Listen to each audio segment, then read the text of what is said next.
Tennessee. Welcome to Nashville. What took you so long getting here? Bill Haslam was reelected to his second term as Tennessee governor with the largest victory in modern Tennessee history.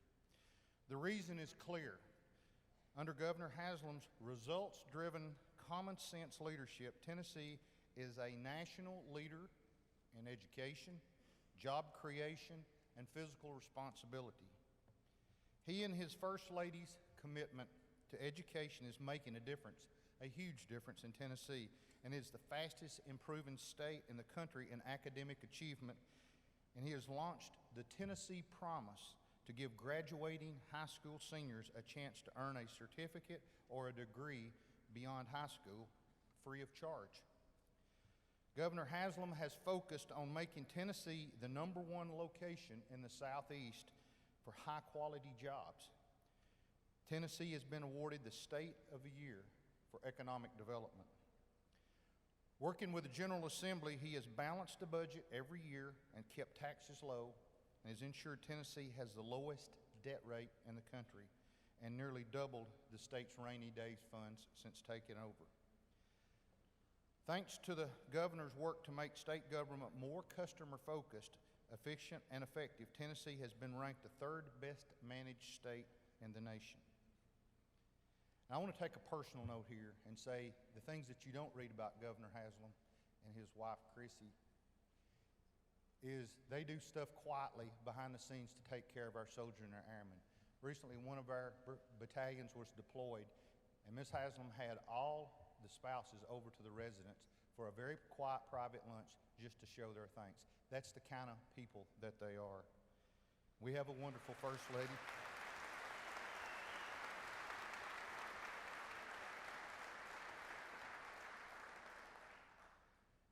But the most important job that he has, besides being the Commander-in-Chief of the Tennessee National Guard, is he's a granddad to 4 grandchildren.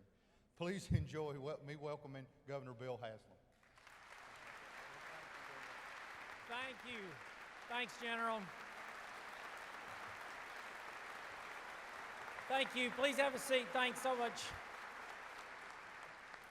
But before I get into what I'm going to say, I've sworn to my wife that I would quit telling this story, but it's just too good in this setting. I was elected in November of 2010, sworn in January of 2011, and had been campaigning for about 2 years, and then transition, which is a very busy time, into office, and I finally had one Saturday out there that was totally free. And my daughter, who was in college at the time, was going to come in with all her roommates. I was excited about it, and I got a call from General Haston saying, Governor, we need you at such and such hotel on Saturday. It's our annual meeting of all the men and women of the Tennessee Guard. I kind of whined a little. I said, General, it's really my first day. I've had free in a long time. Do I really need to be there? He goes, well, yes, sir, you do. You're the Commander-in-Chief, and all the guards there, you need to be there. And I said, okay, well, I'll be there. And so come into a room that's not this big, but it's, maybe a third this size, full of the men and women of the Tennessee Guard, and they're all lined up. By the way, pleased to see our Tennessee represented with 102% up front. We're not the volunteer. I gotta figure out how you get to 102%. Did some people vote twice? But anyway, because if so, some of us politicians want to know how you do that.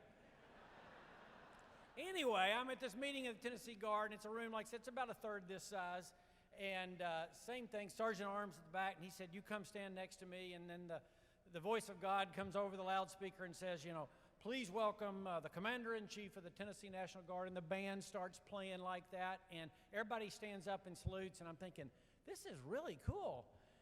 And the Sergeant at Arms elbows me and says, sir, that's you. I was a new guy. Hey, welcome to Nashville and welcome to Tennessee. We are honored to have you here. We're, like you are of your states, we're very proud of what we have in Tennessee, and we're particularly proud of our Guard. I have the honor of being one of 10 governors who serves on the Council of Governors. It represents the Guard's interest with the Department of Defense. And so 2 or 3 times a year we will meet, and as you can imagine, a lot of times it comes down to arguing about where assets should be. Should more of them go toward the Guard or the regular Army, regular Air Force? And you've been a part of those arguments probably before, so you're familiar with them. And after a while, we're going back and forth. And One of the things that gives me such great confidence in arguing about where the country should deploy their assets and how we should do it is because I've gotten to know the men and women who represent Tennessee in the Guard.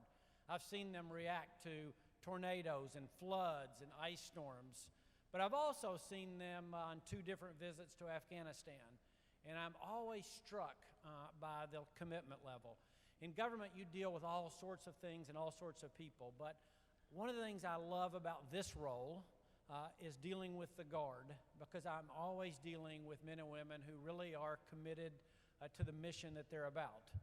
And I'm always struck both times I've been to Afghanistan that almost everybody I talk to is someone who's signed up in the last 14 years.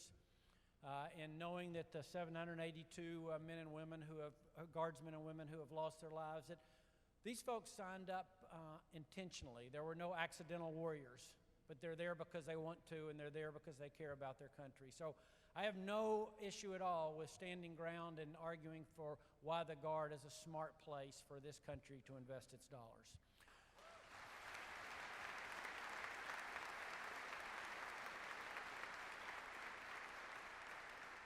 So on behalf of all of us, thank you.